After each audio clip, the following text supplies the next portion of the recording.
Hall कच्चे घर।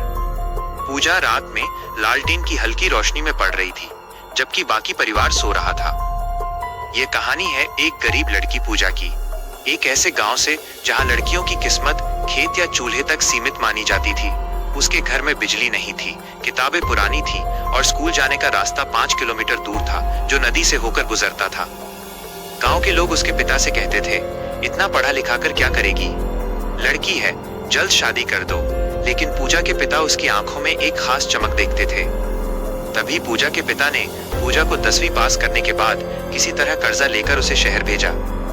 शहर में रहने और किताबें खरीदने के लिए हर रोज संघर्ष करना पड़ता था। एक बार पूजा को लगा कि वो अब फीस नहीं भर पाएगी। वो गांव लौटी तो देखा कि उसके पिता ने अपनी इकलौती भैंस, जो उनके घर का सहारा थी, बेच दी थी ताकि उसकी पढ़ाई न रुके। पूजा ने अपने पिता के त्याग को देखकर प्रण लिया, अब ये सिर्फ मेरा सपना नहीं, पिता के बलिदान का कर्ज है जिसे मुझे चुकाना है। उसने अपनी पढ़ाई के घंटों को दोगुना कर दिया। वो सुबह 4 बजे उठकर पढ़ना शुरू करती और रात 11 बजे तक पढ़ती थी। पुराने मास्टर जी ने उसे शहर में एक पुरानी लाइब्रेरी का पता बताया, जहां वो मुफ्त में पढ़ सकती थी। मास्टर जी हमेशा कहते थे, पूजा, तेरी किस्मत तेरी कलम से लिखी जाएगी। पूजा ने पहला अटेम्प्ट दिया, लेकिन कुछ अंकों से रह गई। वह पूरी तरह टूट गई। उसे लगा शायद गांव की गरीबी की लकीर कभी मिटेगी नहीं। पिता ने फोन पर कहा, हार मानना हमारी किस्मत नहीं है बेटी। हमने मिट्टी में हल चलाना सीखा है। एक बार सूखा पड़ा तो क्या खेती छोड़ देते हैं? उठ और अगली बार के लिए और जोर लगा। तभी पूजा के दिल में फिर से हिम्मत आई और उसने फिर जोश के साथ अपनी पढ़ाई शुरू कर दी।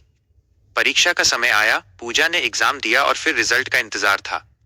एक तरफ पूजा डर रही थी क्या होगा, एक तरफ उसे खुद पर भरोसा भी था। तभी कुछ महीनों में रिजल्ट आता है। पूजा ने आईएएस परीक्षा में टॉप रैंक हासिल की थी। पूजा बहुत खुश थी। टीवी पर ब्रेकिंग न्यूज, पूजा के पिता के चेहरे पर खुशी के आंसू, गांव वालों का जश्न। कुछ सालों बाद पूजा एक नीली बत्ती वाली गाड़ी आईएएस ऑफिसर की में अपने गांव लौटती है। वो गाड़ी से उतरकर सबसे पहले अपने पिता के पैर छूती है।